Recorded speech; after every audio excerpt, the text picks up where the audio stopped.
Good morning. Thank you for joining me today for today's Bible reading portion.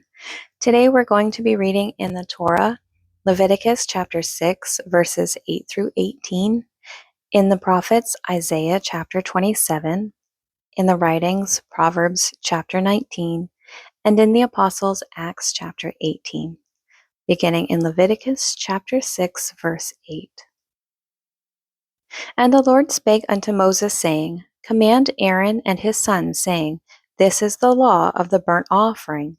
It is the burnt offering because of the burning upon the altar all night unto the morning, and the fire of the altar shall be burning in it.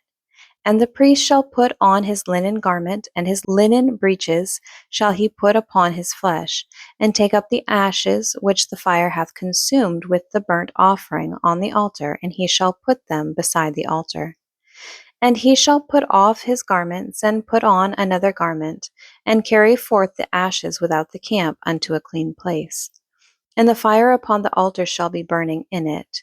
It shall not be put out, and the priest shall burn wood on it every morning, and lay the burnt offering in order upon it, and he shall burn thereon the fat of the peace offerings. The fire shall ever be burning upon the altar, it shall never go out. And this is the law of the meat offering. The sons of Aaron shall offer it before the Lord before the altar. And he shall take of it his handful of the flour of the meat offering, and of the oil thereof, and all the frankincense which is upon the meat offering, and shall burn it upon the altar for a sweet savour, even the memorial of it unto the Lord. And the remainder thereof shall Aaron and his sons eat. With unleavened bread shall it be eaten in the holy place. In the court of the tabernacle of the congregation they shall eat it. It shall not be baken with leaven. I have given it unto them for their portion of my offerings made by fire. It is most holy, as is the sin offering, and as the trespass offering. All the males among the children of Aaron shall eat of it. It shall be a statute forever in your generations concerning the offerings of the Lord made by fire. Every one that toucheth them shall be holy. Isaiah chapter 27. In that day the Lord with his sore and great and strong sword shall punish Leviathan with the piercing serpent, even Leviathan that crooked serpent, and he shall slay the dragon that is in the sea. In that day sing ye unto her a vineyard of red wine. I the Lord do keep it, I will water it every moment, lest any hurt it, I will keep it night and day. Fury is not in me. Who would set the briars and thorns against me in battle? I would go through them, I would burn them together. Or let him take hold of my strength, that he may make peace with me, and he shall make peace with me. He shall cause them that come of Jacob to take root. Israel shall blossom and bud, and fill the face of the world with fruit. Hath he smitten him as he smote those that smote him? Or is he slain according to the slaughter of them that are slain by him? In measure, when it shooteth forth, thou wilt debate with it. He stayeth his rough wind in the day of the east wind.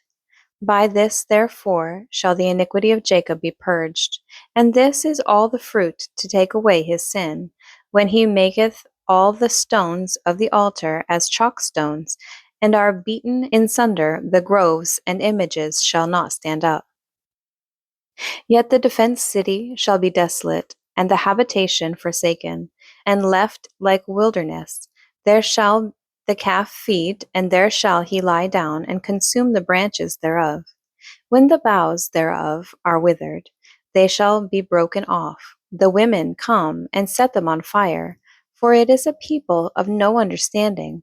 Therefore he that made them will not have mercy on them, and he that formed them will shew them no favor. And it shall come to pass in that day, that the Lord shall beat off from the channel of the river unto the stream of Egypt, and ye shall be gathered one by one, O ye children of Israel. And it shall come to pass in that day, that the great trumpet shall be blown, and they shall come which were ready to perish in the land of Assyria, and the outcasts in the land of Egypt, and shall worship the Lord in the holy mount at Jerusalem. Proverbs chapter 19. Better is the poor that walketh in his integrity than he that is perverse in his lips and is a fool. Also that the soul be without knowledge, it is not good, and he that hasteth with his feet sinneth. The foolishness of man perverteth his way, and his heart fretteth against the Lord. Wealth maketh many friends, but the poor is separated from his neighbor. A false witness shall not be unpunished, and he that speaketh lies shall not escape. Many will entreat the favor of the prince, and every man is a friend to him that giveth gifts. All the brethren of the poor do hate him. How much more do his friends go far from him? He pursueth them with words, yet they are wanting to him. He that getteth wisdom loveth his own soul. He that keepeth understanding shall find good. A false witness shall not be unpunished, and he that speaketh lies shall perish. Delight is not seemly for a fool, much less for a servant to have rule over princes. The discretion of a man deferreth his anger, and it is his glory to pass over a transgression. The king's wrath is as the roaring of a lion, but his favor is as dew upon the grass. A foolish son is the calamity of his father, and the contentions of a wife are a continual dropping. House and riches are the inheritance of fathers, and a prudent wife is from the Lord. Slothfulness casteth into a deep sleep, and an idle soul shall suffer hunger. He that keepeth the commandment keepeth his own soul, but he that despiseth his ways shall die. He that hath pity upon the poor lendeth unto the Lord, and that which he hath given will he pay him again. Chasten thy son while there is hope, and let not thy soul spare for his crying. A man of great wrath shall suffer punishment, for if thou deliver him, yet thou must do it again. Hear counsel and receive instruction, that thou mayest be wise in thy latter end. There are many devices in a man's heart. Nevertheless, the counsel of the Lord, that shall stand. The desire of a man is his kindness, and a poor man is better than a liar. The fear of the Lord tendeth to life, and he that hath it shall abide, satisfied. He shall not be visited with evil. A slothful man hideth his hand in his bosom, and will not so much as bring it to his mouth again. Smite a scorner, and the simple will beware, and reprove one that hath understanding, and he will understand knowledge. He that wasteth his father, and chaseth away his mother, is a son that causeth shame, and bringeth reproach. Cease, my son, to hear the instruction that causeth to err from the words of knowledge. An ungodly witness scorneth judgment, and the mouth of the wicked devoureth iniquity. Judgments are prepared for scorners, and stripes for the back of fools. Acts chapter 18. After these things, Paul departed from Athens and came to Corinth, and found a certain Jew named Aquila, born in Pontus, lately come from Italy with his wife Priscilla, because that Claudius had commanded all Jews to depart from Rome, and came unto him. And because he was of the same craft, he abode with them and wrought, for by their occupation they were tent makers. And he reasoned in the synagogue every Sabbath, and persuaded the Jews and the Greeks. And when Silas and Timotheus were come from Macedonia, Paul was pressed in the Spirit, and testified to the Jews that Jesus was Christ. And when they opposed themselves and blasphemed, he shook his raiment, and said unto them, Your blood be upon your own heads. I am clean. From henceforth I will go unto the Gentiles. And he departed thence, and entered into a certain man's house, named Justus, one that worshipped God, whose house joined hard to the synagogue. And Crispus, the chief ruler of the synagogue, believed on the Lord with all his house, and many of the Corinthians, hearing, believed, and were baptized. Then spake the Lord to Paul in the night by a vision, Be not afraid, but speak, and hold not thy peace. For I am with thee, and no man shall set on thee to hurt thee, for I have much people in this city. And he continued there 1 year and 6 months, teaching the word of God among them.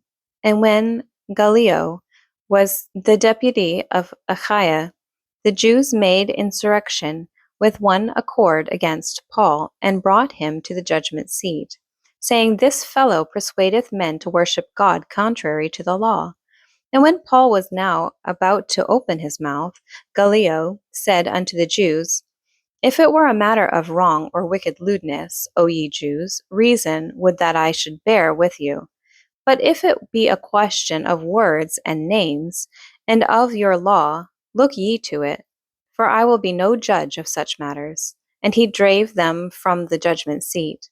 Then all the Greeks took Sosthenes, the chief ruler of the synagogue, and beat him before the judgment seat. And Gallio cared for none of those things. And Paul after this tarried there yet a good while, and then took his leave of the brethren, and sailed thence into Syria, and with him Priscilla and Aquila, having shorn his head in Cenchrea, for he had a vow. And he came to Ephesus, and left them there. But he himself entered into the synagogue, and reasoned with the Jews. When they desired him to tarry longer time with them, he consented not, but bade them farewell, saying, I must by all means keep this feast that cometh in Jerusalem, but I will return again unto you, if God will. And he sailed from Ephesus. And when he had landed at Caesarea, and gone up and saluted the church, he went down to Antioch. And after he had spent some time there, he departed and went over all the country of Galatia and Phrygia, in order, strengthening all the disciples. And a certain Jew named Apollos, born at Alexandria, an eloquent man, and mighty in the Scriptures, came to Ephesus. This man was instructed in the way of the Lord, and being fervent in the Spirit, he spake and taught diligently the things of the Lord, knowing only the baptism of John. And he began to speak boldly in the synagogue, whom when Aquila and Priscilla had heard, they took him unto them, and expounded unto him the way of God more perfectly. And when he was disposed to pass into Achaia, the brethren wrote, exhorting the disciples to receive him, who, when he was come, helped them much when he had believed through grace. For he mightily convinced the Jews, and that publicly, shewing by the Scriptures that Jesus was Christ. Thank you for joining me today for today's Bible reading portion. I pray that God blesses it and blesses you.